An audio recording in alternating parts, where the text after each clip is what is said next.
The fracture object is really amazing. It answers the question, how can I have individual objects behave like clones without having them change position the way they would in a cloner object? So what I've got here is the word fracture, and it's just a straight extrude in Cinema 4D. I've got the splines all under a single null object that I imported from Illustrator, and they're under the extrude NURB, the same way you normally would. What I'd like to be able to do is have each letter of this word be affected like they were clones, and so that I could randomize their position, for example, or make them just rotate around, all using an effector object. And that's where the fracture object comes in. Under the MoGraph menu, I'm going to add a fracture object to the scene, and you can see it's got a green icon. That means it's a generator object.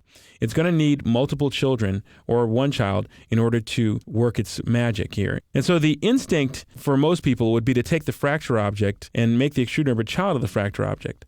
This is one of the really confusing aspects about the fracture object. Everything else about it is straightforward, but the hierarchy that you'd want to use here is actually reversed. What I want to do is not fracture the extrude, I want to extrude the fracture. And so I need to reverse this hierarchy. So I'm going to take this out of the hierarchy here, and then I'm going to take all of my splines individually and make them children of the fracture object. And then I'm going to take the fracture object and make it a child of the extrude NURB. And then I don't need this null object anymore, so I'm just going to delete it completely. But you can see now my type looks pretty much the same way it did when I opened the file, except now I have the fracture object right here as a parent of these splines. And that's the way it needs to work. So what's going to happen is it's going to look at each individual object underneath it and treat them as if they were clones. So if I look at the fracture object, you can see there's transform options just like on the cloner. There's also an effector field just like on the cloner. And that's where the power comes in. So back in the object menu, I have my fracture object selected. I'm going to go to the MoGraph menu and go to the effector submenu and do something called a plane effector. Now this is plane as in ordinary, not like a plane that's defined by two axes. This is plane as in ordinary. And all it does is position, rotation, and scale.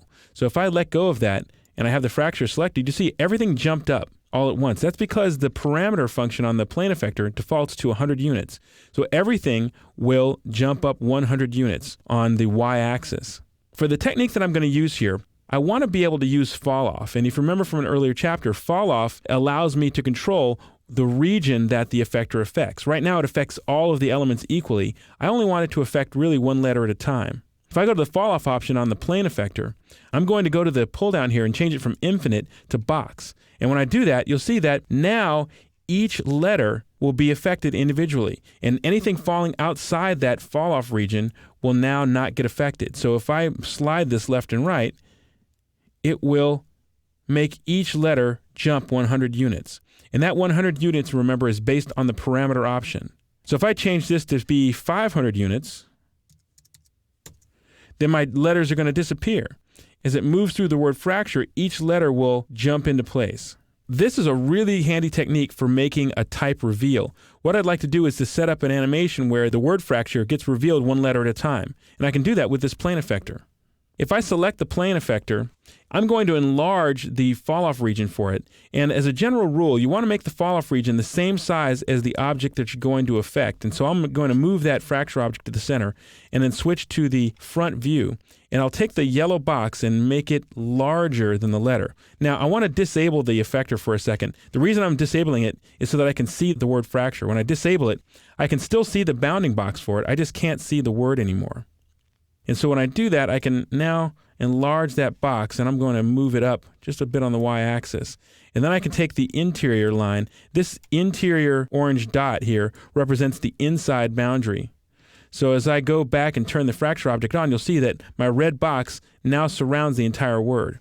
And if I were to disable the fracture object, my word jumps back to position. Now what this does for me is it gives me the ability to animate the position of this plane effector. So as I slide this effector through, each letter is going to drop into place. Or if I wanted to have the word go away, I could animate it this way and have each letter slide out of camera. So let's set a couple of keyframes real quick for this. I'm just hit Command or Control Z to get it back to the center.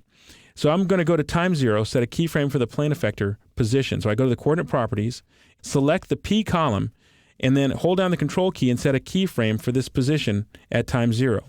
And then I'll advance about 30 frames, and then I'm going to move my object on its positive x-axis. That way the letters come in and spell the word out just right. And now at time 30, I'll set a keyframe for this value. Now I'll go back to the perspective view, and I'm going to hide the plane effector, and by holding down the Option key and clicking twice on those dots, the status dots.